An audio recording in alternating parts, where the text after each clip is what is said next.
মৃত্যুর পর যে উঠবো, উঠার পরে বিচার যে হবে, এই বিচারটা এই কারণে দরকার, পৃথিবীর কোনো বিচারেই শতভাগ কারেক্ট নয়। একটা লোক 100 জনকে মারছে, তারও কিন্তু একবার মৃত্যুদণ্ড, নাকি তার 99 বার উঠাবেন বারবার? বলছে ভাই এরকম করে তো বুদ্ধি আছে? কোন বুদ্ধি আছে? যারা লক্ষ লক্ষ লোক মারছে একবারে মৃত্যুদণ্ড। পরকালে আল্লাহ কি করবেন দেখেন, আপনাকে যখন জিন্দা করবেন, আল্লাহ না করুক যারা জাহান্নামে যাবে, আগুনের মধ্যে যে পুড়বে, শরীরের যে স্কিন আছে না, স্কিন, এই স্কিনটা প্রতি মুহূর্তে চেঞ্জ হবে। তো অনেকে মনে করতেছে বাপরে প্লাস্টিক সার্জারি বোধহয় করে দিবে। নো, আপনি শুনলে ভয়ঙ্কর। আমরা যে কষ্টটা পাই, যে সুখের অনুভূতি এবং কষ্টের অনুভূতি, এইটা আমাদের পেইন রিসেপ্টর বলে একটা জিনিস আছে, এইটা আছে স্কিনে। স্কিনটা যদি পুরে ছাই হয়ে যাইতো, আর যদি আল্লাহ এটাকে রিপ্লেস না করতো, তাহলে কিন্তু আপনি নতুন স্কিন না হইলে একবার কষ্ট পাইছেন, একবারে ওই ভুগতেছেন, অত আর ব্রেইনে অনুভূতিটা আসতো না।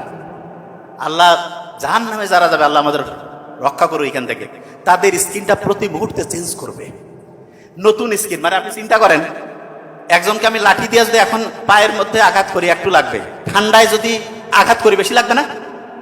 ঠান্ডায় সকালবেলা যদি হাড্ডির মধ্যে আঘাত করি, অল্প লাগবে না বেশি? এমনিতে স্কিন পুড়লে তো কষ্ট লাগবে, আবার নতুন স্কিন, তাইলে ওইটা পুড়বে কি বেশি নাকি অল্প? বুঝেন নাই? ভয়ঙ্কর। তার মানে জাহান্নামে গেলে প্রতি মুহূর্তে আপনার কষ্টের পরিমাণ এত ব্যাপক হবে। সাইন্টিফিক্যালি বিজ্ঞানীরা দেখতে, আল্লাহ এটা কথা কেন বলছে? বলছে এই কারণে যে প্রতি মুহূর্তে তোমার স্কিনটা আমি চেঞ্জ করব, এবং তোমাকে জাহান্নামের যে কষ্টের যে যন্ত্রণা, যে দগ্ধতা, এইটা তোমাকে হচ্ছে অনুভব করাবো। আল্লাহ এটা থেকে রক্ষা করুক আমাদের। যে জায়গায় আমরা ছিলাম, ওই যে খেয়াল আছে যে খুব জ্ঞানী লোকের কাছে যে 4-5 জন লোক, জ্ঞানী লোকের কাছে 4-5 জন লোক না, লাস্ট পর্যন্ত টিকছে। তারা বলছে যে আমাদেরকে এখন বুদ্ধি দেন, এবং তারা কিন্তু সফল হয়েছে। এখন তারা কোন 3টা বুদ্ধি চাইছে সেটা এখন শুনেন। প্রথম যে বুদ্ধিটা চাইছে সেটা হচ্ছে, আমরা আমাদের চেহারা সুন্দর করতে চাই। চেহারা সুন্দর করতে চাই, ভেরি নাইস বুদ্ধি, আমরা আজকে শেয়ার করব। দ্বিতীয় তারা যেটা চাইছিল সেটা কি? সেটা হচ্ছে আমরা জীবনে যাতে সবচেয়ে বেশি সফল হই।